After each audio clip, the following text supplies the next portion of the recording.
The title of our 17th panel is Breaking Ground, Entrepreneurial Ventures in AI and Blockchain, and it will be moderated by the Executive Director of the Innovation Fund of Montenegro, Bojana Femić Radosavović.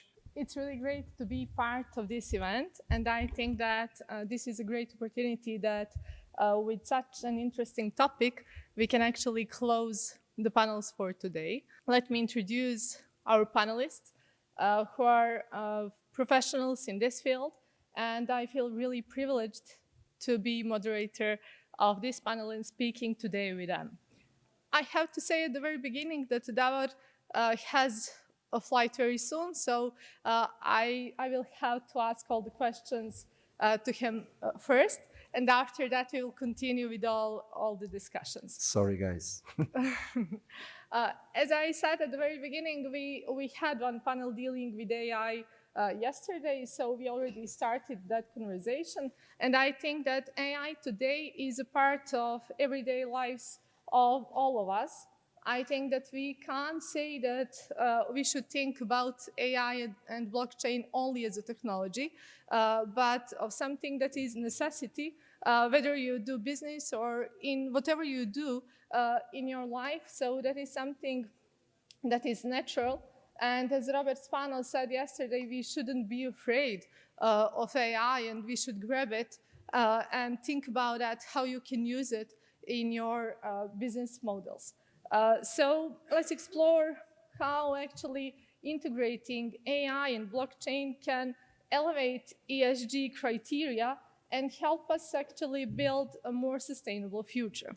So for the very beginning, I will ask Davor to share with us, do you see that startups here in this region, with the experience that you have, are using the good side of technology to make actually our lives easier? Are they developing solutions for some problems using AI and blockchain that we can say are really important at this moment, and they see that good side of technology in that? And what strategies do you recommend for integrating those technologies to maximize sustainability impacts and financial results that they have? Can you share maybe some experience or some good examples with us from portfolio that you have? When we speak about ESG, from my perspective, that is, how to say, that is standard.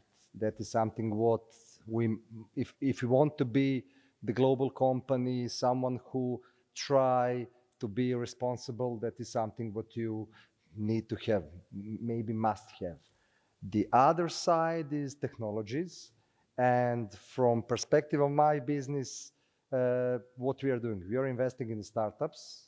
Basically, in DNA of all startups is technology. You know, today, if we're talking about the blockchain, maybe it's not the best moment because we are the witnesses how the hockey stick look like in all, how to say, new trends in the business.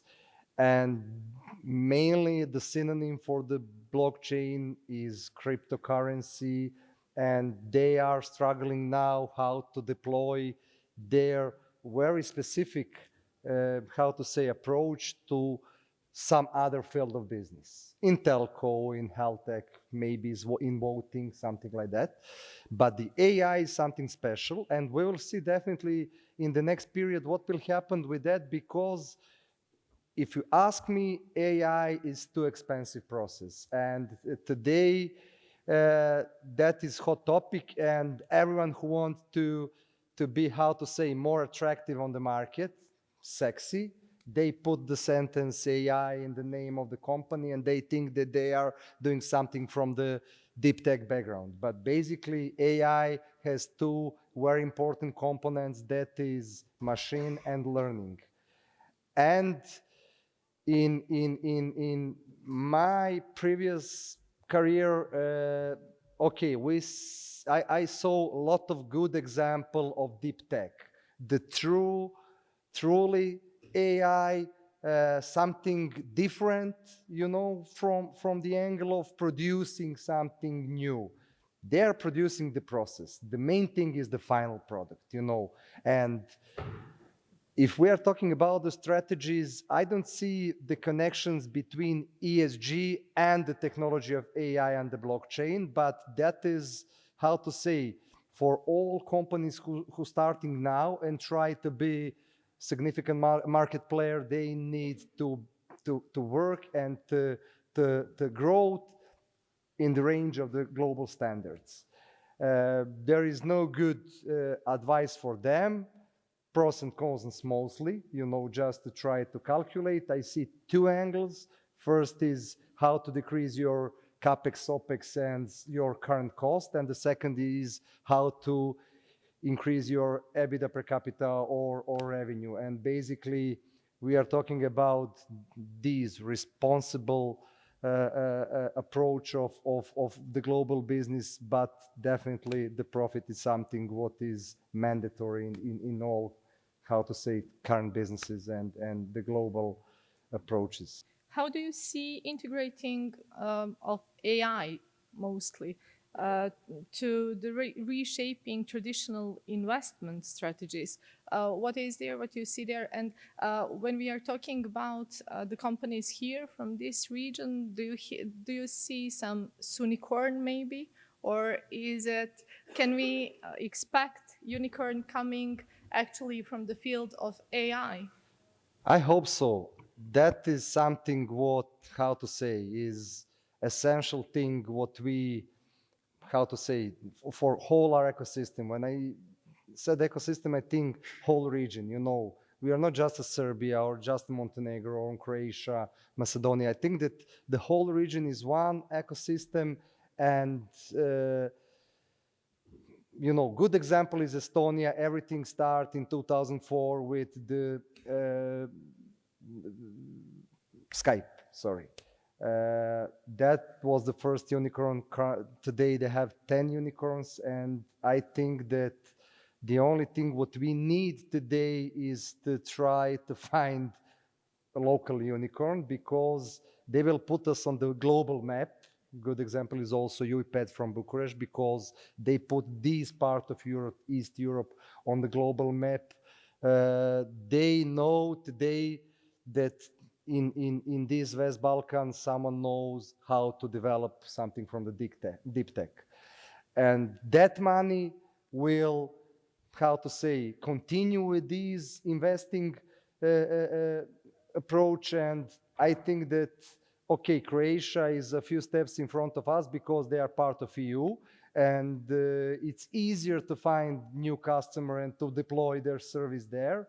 But I believe deeply that our education system is very good. We have a lot of smart young people, not young by ages, but you know, that approach is a little bit different. And I hope so that this entrepreneur approach will move all these region in front, you know, and to try to build this society much attractive to, how to say, to some West investors from the West, because definitely we know how to build the unicorns. You know, our dev teams currently work on so many projects. The only thing what we need to do is to try to produce something for ourselves. This is true, and I'm sorry that you have to leave. We are going to continue this discussion, and we are actually going to talk about all the... Thank you, Davor.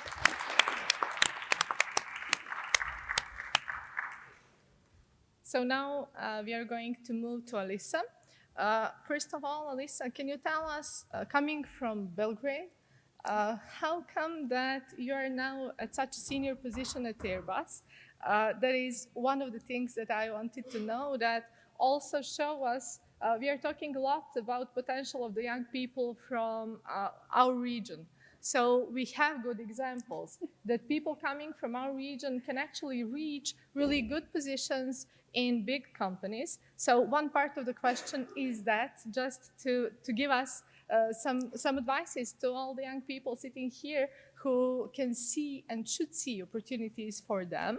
And also, on the other side, we are very well aware of the fact that here in Western Balkans or in Adria region, we are not going to build airplanes. Definitely, that is not a business model we are interested in.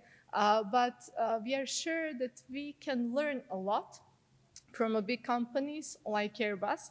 So maybe if you can show some examples and show us how can we use some lessons from the Airbus about using new technologies like AI and blockchain for shaping the future, particularly looking the terms of efficiency and sustainability. Thank you. Thank you for those very kind words. I'm not sure that I have any advice for the audience today, since I was absolutely inspired and in awe of all the talent and success at this event. What I can say about my career path, yes, I was born and grew up in Belgrade and left, like many others, in the early 90s. Many of my school friends are very successful around the world. Relatively to them, I'm not. But what was definitely the case until now, and I'm looking forward for it to continue for many more years, is that I have gathered the richness of experiences around the world, and if that is how we measure success, then I consider myself very successful. So I work in Airbus. I have had the most luck and privilege to have an amazing job for some years.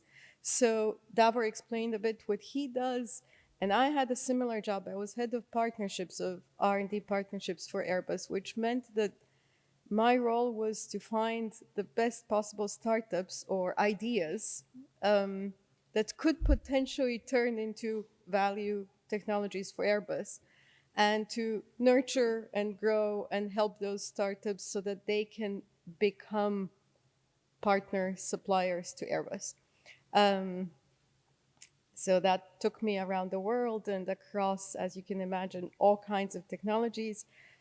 Today, I continue in my free time to still support various startups. And yeah, it is true that where I work, it is the aerospace industry, which is very specific. But I would like today to focus especially on the areas of technology that we have gained experience on, that are easily reused in other industries. So that, as you said, maybe it's not so interesting to talk about the specificities of building an aircraft, but there is a lot that can be learned from that industry that is transferable to others. So your other question, what can we learn from Airbus? Now, I know this is not the topic of this panel, and I was not going to talk about it, but after these 2 days of listening to my region, the region where my heart is forever, collaborating in this event, I have to say that the first thing that one can learn from Airbus is it is the crown jewel of crown example of European collaboration success. So little known maybe fact, Airbus is companies from all over Europe coming together to make something that was greater than each of the companies. So there were companies making airplanes or parts of airplanes in France, in Spain, in Germany, in the UK, and none of them could possibly compete with Boeing. And over the years, the companies came together, and to this day, if as a passenger, if you sit in an Airbus aircraft, the wing is probably made in the UK or in Ireland. The fuselage probably somewhere around Hamburg, and so on. Right? The engines come from everywhere, and that is only if you're in an aircraft flying around Europe, but of course today it is a global company. We make aircraft all over the world, and of course they fly all over the world, so it's a truly global company. Now I saw a few people who are involved in law and lawyers and so on, curiosity about how to overcome boundaries. When EADS was formed, there was no law under which such a company can be formed. So the parent company of Airbus, we are actually formed the same way that the southern French wine producers came together to share vineyards and wine producing equipment. Right? That was the only law that was available for EADS to be incorporated. So there you go. If Europe could do that after all the scars of World War II and everything else, and with all, so can this region. So that would be the first thing, how to collaborate. The second, how to innovate in complexity. So we make aircraft that will be used by our grandchildren. So to develop an aircraft, it takes about 10 years. And then we make the aircraft for about 30, and then an airplane lives for another 30 years. So it is very different than making an app, right? It is a 70-year cycle. And of course, as all of you know, it is a highly regulated industry where safety is paramount and so on. So there is a lot of constraints, but we manage to be innovative within the constraints and the complexity. 10,000 suppliers all over the world. You can imagine what that means. So getting to the third and the main point here, AI. AI maybe as part of the sustainability roadmap of Airbus. And maybe just a few examples of AI that are not the obvious ones. So most of you probably know that air traffic accounts, so the operations of our aircraft account for about 2% of carbon footprint. And of course, all kinds of things about electrifying flight and so on. But maybe using some simpler examples that might be more interesting for companies in the region. Simple data analytics, anomaly detection, helps with maintenance, helps predict when a part needs to be replaced and therefore reduces waste. Different decision-making optimization techniques enable us to reduce material waste in our supply chain when they cut different sheets of metal. Optimizing how the metal is cut reduces waste. It's not the big topics that are usually covered by ESG, but they do contribute. Of course, to design an aircraft, it is critical that it's as light as possible to reduce fuel consumption. In the future, AI will, of course, help us design materials that are lighter and reduce fuel consumption.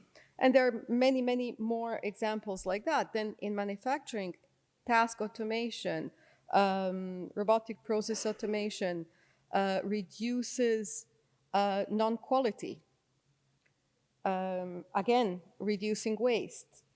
Then helping people. So human augmentation, such as an exoskeleton that we introduced a few years ago on our shop floor, helps blue-collar workers have a better working environment. And then maybe as a last example, in a company of 150,000 employees, you can imagine that getting, for example, to your HR business partner is not always the easiest, as anyone working in a big corporation can vouch. Well, we can now have personas, HR personas that can help you in your daily jobs and processes, therefore attracting and retaining talents. Same with education, training, and so on. So those are just some examples that might inspire maybe.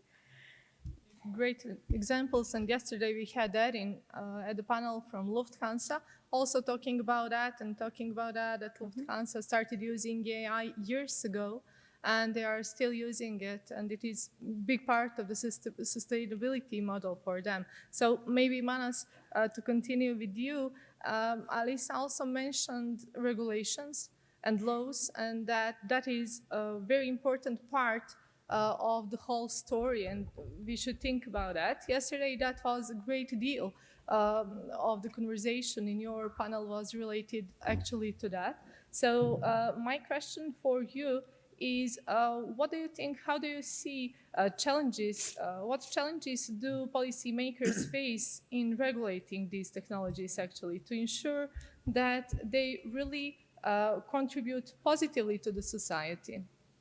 I mean, it's a great question, and it's not just, I think, very important. I think it is the most important aspect of how we deploy and develop artificial intelligence. You know, every time I go to sort of conferences like these, and particularly conferences specifically on AI, I hear that policymakers need to use some sort of a historical analogy on how to create regulation and frameworks around AI. So, you know, we hear, you know, we need an annual COP summit on AI. We need something like a Paris Agreement on AI. We need a Basel financial framework on AI. And all of those things, to some degree, make me cringe a little bit, because I think it sort of overshadows the fact that there's something really fundamental about artificial intelligence that makes it extremely different to all the sort of policy and regulatory issues that have come before. And so you can't really regulate AI the same way you regulate other sort of collective action problems. And just to illustrate that, you know, you can think about that by thinking about three ways that AI is very, very different from everything that's come before it. And if you want to understand that, all you have to do is understand three numbers, right? The first number is 10. So you think about computing power. There's something called Moore's Law. And Moore's Law is effectively the computing power doubles every 2 years. And so that's how you can explain how in the 1970s you had computers that are as big as rooms. Now you have computers that sort of fit in the palm of your hand, right? In AI, that number isn't 2, it's 10, right? The computing power used to develop the most cutting-edge AI models increases by a factor of 10 every single year for the last 10 years. And so that's a 100x differential. That means AI is improving at such an exponential pace that the regulatory environment really will have to keep track in a way that it hasn't for any other technology.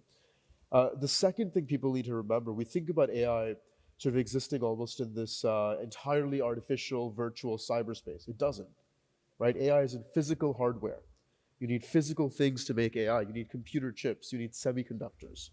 And the actual global supply chain for semiconductors is more monopolized and more, perhaps you could say, you know, systemically broken than any other important supply chain in the world, right? 90% of the most advanced chips in the world that are used to make AI come from one company called TSMC in Taiwan. And Taiwan is one of the most geopolitically fraught regions in the world, right? Just about 2 years ago, the specter of a Chinese invasion over Taiwan constantly looms over our head. It's not something that's gone away, and it's still a possibility for the next 10 years or so. You can look downstream at other parts of the supply chain. There's only one company in the world, only one company, ASML, that can make any of the equipment that goes into making these chips, right? So these supply chains are incredibly fraught, and we haven't really thought through the geopolitical ramifications of if there was a natural disaster. I mean, there was an earthquake in Taiwan, a few weeks ago, and fortunately that earthquake wasn't too extreme. But if it was, that could entirely disrupt the world's sort of technological supply chains just by affecting one singular fabrication plant, right? A geopolitical conflict over Taiwan. Or some sort of a political breakdown between the US and China relationship. All of these things are things systemically that we haven't really factored in and thought about. And the third and most important thing I would say is the sheer power that tech companies now have and the sheer political influence they have. Again, people don't really realize this. We think of AI as this sort of landscape that's bubbling with lots of innovation and lots of competition, and it is, but to a degree, the most important advancements and the most important reliances are still on the same 3 to 5 big technology companies, right? The biggest and sort of most important foundation models are still built by them. The cloud computing capacities still come from them. And all of these, I mean, these are the ones you know of, Microsoft, Amazon, Google, right, based out of Silicon Valley. And now we have something called tech embassies, right? These are entire embassies that countries have for Silicon Valley. These aren't, honorary positions or sort of just consulates in San Francisco. These are entire embassies that countries dedicate just to represent their interests, their national security interests, to Google, Facebook, Apple, Microsoft, the same way they would to other countries. And that's not something that we've ever seen before. We've never seen at scale diplomatic representation to a non-state actor, but we do have that. You look at the way someone like Mark Zuckerberg, the chief executive of Facebook or Meta, the way he's received when he travels abroad, it's like a state-like visit. Emmanuel Macron frees up his entire day to receive him in the Elysee Palace. So those are just some indicators of how incredibly important these technology companies are and how much political influence they have, and the way that entire sort of governmental structures are realigning around them, not them around the governmental structures. So those three things, right? Number one, artificial intelligence is evolving faster than anything we've ever seen before. Number two, we can't forget the physical constraints, the actual semiconductor supply chain that powers AI. And number three, just the sheer amount of influence these tech companies have. I think those are the three biggest constraints that policymakers will face. That is definitely the truth. Going to Niko, and your experience, knowing that you have a huge experience in consulting various companies, industries, individuals, businesses, working with startups for years, how can companies effectively integrate AI and blockchain to enhance their ESG commitments? And what do you think? What are the main advices that they ask from you when they come and when they talk to you? And also coming from Slovenia, what are the main differences that you can see looking from that perspective to the Western Balkans and our startups, the problems they are solving? Can you compare those two, and what do you see there? Thank you. It's a great pleasure to be here, and thank you for all the patience of listeners still here. And actually, it's for the first time when I was listening to ESG, it was with Business Angels Society and with Chairman, we went out of the classroom, let's say, where they were presenting, there's 4 or 5 years ago, because we said, come on, we want to build companies grow, and actually at that time we were discussing with Chairman, actually both of us came by bike to the meeting. Both of us actually were taking care of a green, let's say, business and private life. So it was part of our, let's say, values already without the framework that was brought by European Union. So at that time that we became aware that it's actually important to not just talk about it, but actually to live it in private and business way. And it's very interesting that actually yesterday the main topic who everybody was looking for was, where's the money? So the good thing is actually there's 6 new funds coming from Slovenia, based in Slovenia, that all of them have really ESG framework as the base to invest in startups. So now the new Vesna, for example, deep tech fund with 50 million euros. There's a new Pan Adria fund with Rock, Beans, and others. So we see that each startup, no matter that in research, 60% of them were not interested in policies, but they were interested maybe in opportunities that we see in AI, using blockchain, but actually in framework of ESG. And that's opportunity where the money is, so to follow. And money was really, why is this important? Because all the startups can develop. We can see, talking also here with vibrant startups growing up in a way. We need some role models in ESG, in AI, and others. In Slovenia, we were lucky that we have that we built already 4 unicorns. So this is motivation, probably mostly known. Talking Tom, it's getting more users than X-Twitter, and Outbrain that was bought out by Israeli. We talk about HTT Pool, the biggest media buying, actually, digital media buying in Europe. And Sportradar, for example. These are 4, and that's motivation that's building also others. And these guys that did exits, by the way, we are also building planes in Slovenia, they invest back to society in startups that they care about. So, and ESG is, for example, one of the motivations.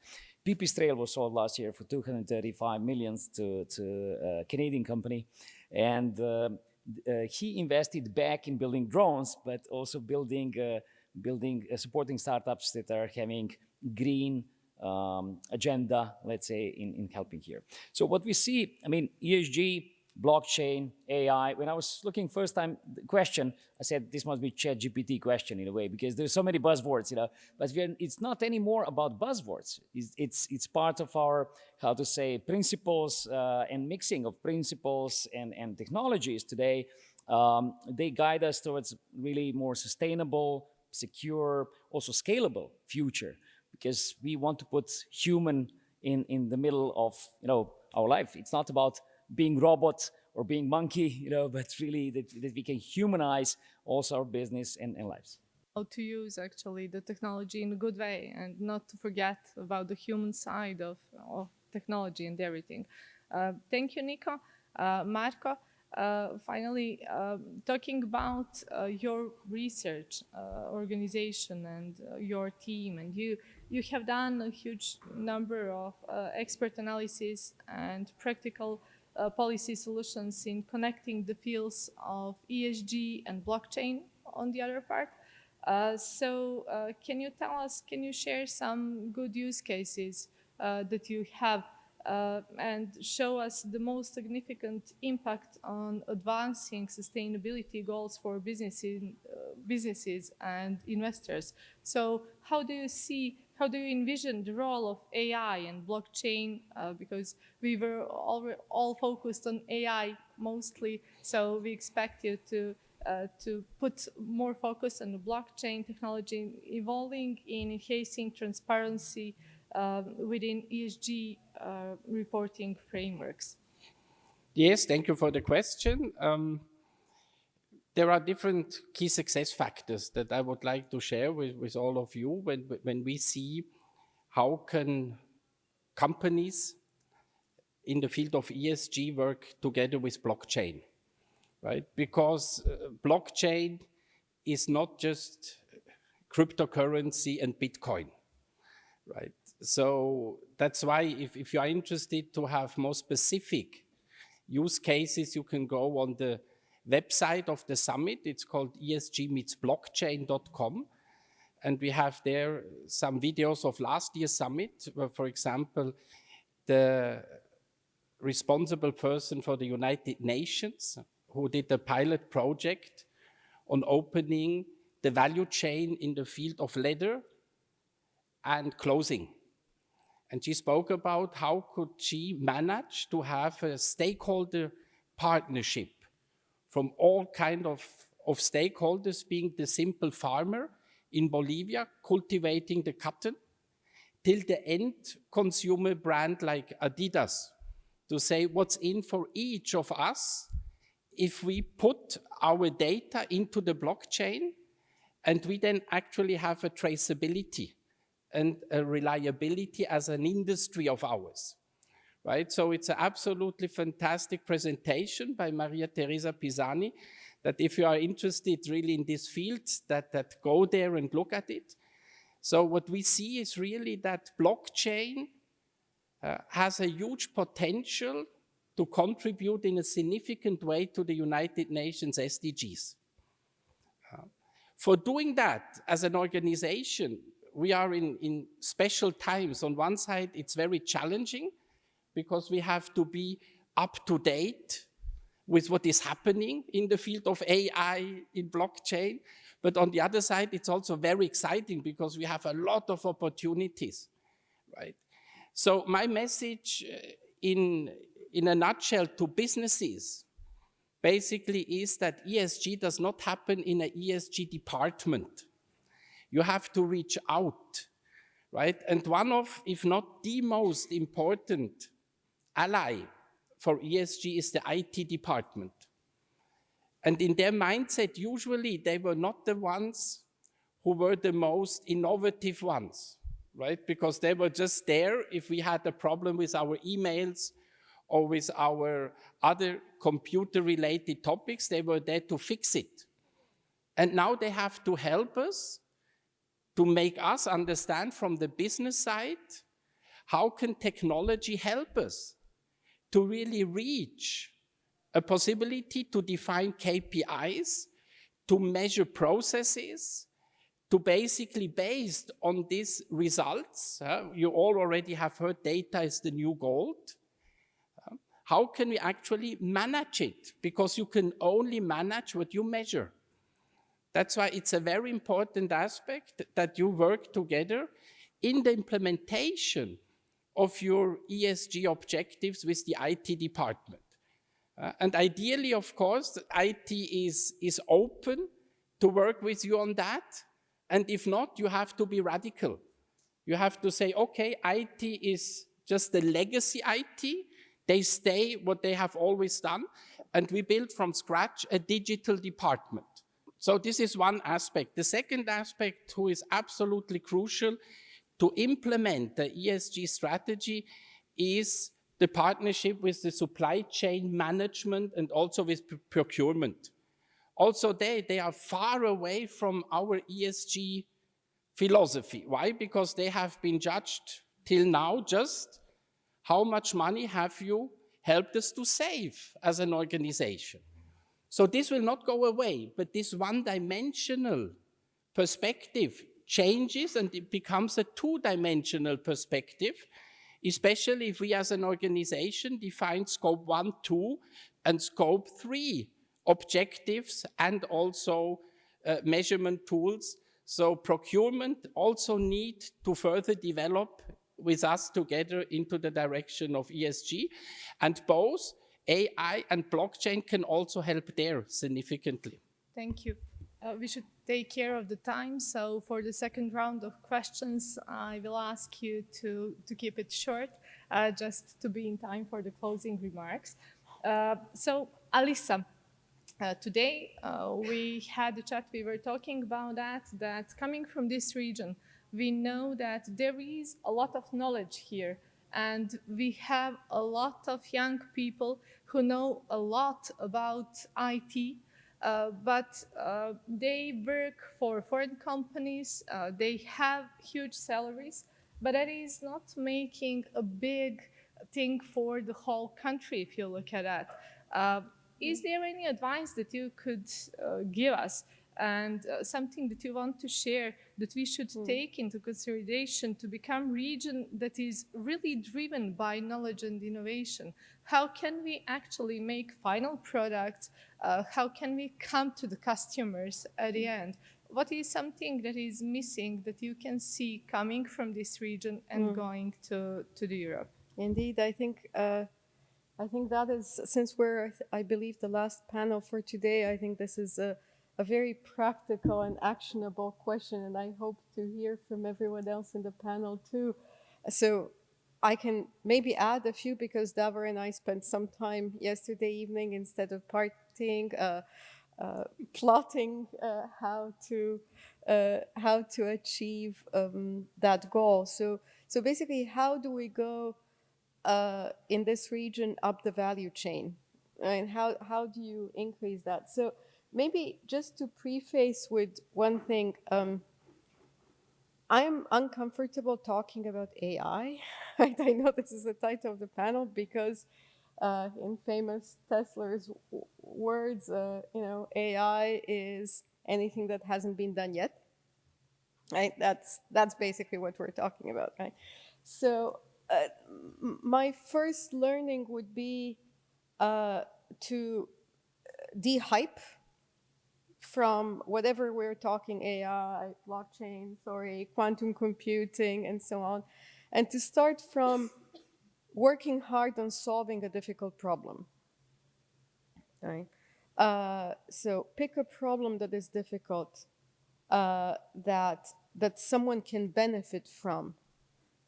Make something that is either faster or cheaper, or addresses a problem that can only now be addressed because of an advancement in computing. right? So that would be the first one. Second, and maybe back to my little story about Airbus and the complexity of Airbus as a customer, have empathy for your potential customer. So I call that corporate empathy, meaning when you are part of especially if you're young and a founder and work for a small startup, right? It is hard to appreciate how the world looks from a potential large customer with all the complexities that you were mentioning, the IT, the procurement. It's easy to get an R&D project, but then you face procurement and it's a brick wall. And then even if you pass through all the procurement hoops, integration is almost impossible, and so on, right? So learn about your customer and have empathy. Put yourself in their shoes and solve their problems in a way that they can accept, right? And then maybe just a little point about what, from hundreds of startups and industrials that we've been working with, what are the real differentiators? So although a lot of discussion is, is this algorithm more efficient or the other one, or, the data storage or chip and so on. Finally, the real differentiators seem to be first, talent. And absolutely first, second, third is talent. The second is leadership buy-in. And by leadership, it can mean anything, right? It can be your investors, it can be the government, it can be your customers, but buy-in from some leadership. And then access and ownership of data. So that would be the three things. I mean, what we all know about the region, talent is plentiful, right? So that we've got, right? From the last 2 days, it became, at least to me, absolutely apparent that there is leadership buy-in, which wasn't always the case. But clearly, throughout the region, there are a lot of people there to help. The government is activated. There are funds. There are advisors. Everything is there. The system is there. The last part, I think, should be the focus of startups or small growing companies in the region, and that is treat data as an asset. Right? Treat data as a serious asset and work with that data to solve difficult problems. Great. Thank you, Alisa. Now going to Manas. How would AI affect the technological divide between developed and developing countries? What do you see there? Yeah, I'm really glad you should bring that up, because I think often when we talk about AI, like I mentioned before, because these companies are Western, because they're American and, well, actually it's mostly American, it's American and European, they're mostly just American. There's a tendency to think that this only affects this part of the world, not the entire world, right? And that's certainly not the case, because when you think about, this is the point I made yesterday on my panel, when you think about the biggest advances that are going to come through AI, those are not going to be sexy things, right? These are going to be advances in AI-powered education, in AI-powered healthcare, in AI-powered agriculture, right? New edtech platforms, the way we use large language models, for instance, to give accessible education to villages in parts that have very remote connectivity. And the parts of the world that will benefit from these kinds of revolutions are the developing world, right? They're parts of South Asia, where I'm from. They're parts of Sub-Saharan Africa, in Latin America, and Southeast Asia. But before we start, talking about artificial intelligence and blockchain and quantum computing and all these very advanced, complicated things, I think it's important to remember that there are much more first-order problems in these parts of the world that are preventing them from, reaching and sort of unlocking the key to transformational development just through AI. At a very, very basic level, in the developing world, only 40% of developing countries, citizens still have reliable access to the internet, right? There's still 1 billion people in the world out of 8 billion, 1 billion people in the world still don't have access to electricity. And so my question to business leaders and to policymakers, first and foremost, is if we're thinking about ensuring equitable access to AI and to the sort of advances that this technology will bring, how are we thinking about solving the first order problems to actually get there? You can't have AI without electricity or the internet, right? And the second thing is, this isn't just a moral obligation that we have, it's also strategic necessity. Artificial intelligence is essentially a dual-use technology, right? What that means is the same technology that can be used for good can be used for bad. The same sort of AI-powered software that you could use to drive a driverless car on the streets of London, you could use to drive drones to attack in wars in Ukraine, in Gaza. The same AI you could use to create new solutions for vaccines, to fold proteins, you could use to create deadly pathogens that become something like that could have the potential of a bioweapon or create a pandemic. And so even if we have incredibly robust frameworks that safeguard and these ethical standards that safeguard AI development in the West, that doesn't mean that China's going to follow it. That doesn't mean that India is going to follow it. That doesn't mean that the developing world is going to follow it. Especially because these countries are at such a lag, they want to sort of benefit most from the innovation, and they're least likely to sort of have the more sort of bureaucratic restraints on developing that innovation. And so one really, really key part is to look domestically in this region, to look at the European Union and Europe, but also to think about how can Europe incentivize other parts of the world to fall in line with what is the Brussels effect, or what is our sort of normative policies on where AI should be going.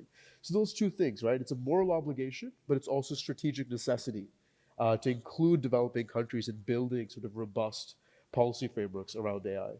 Niko, we saw today that video with all the things that are going on very fast today, and you work with young students and with business professionals. What can you tell us today? How can you integrate AI into education? And what do you think about that? That we are preparing really students for the jobs that we can't imagine yet.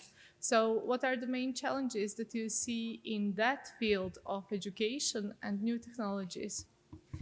Thank you. It's a really good question, because on Monday I had exams with my students on Grande École Angers.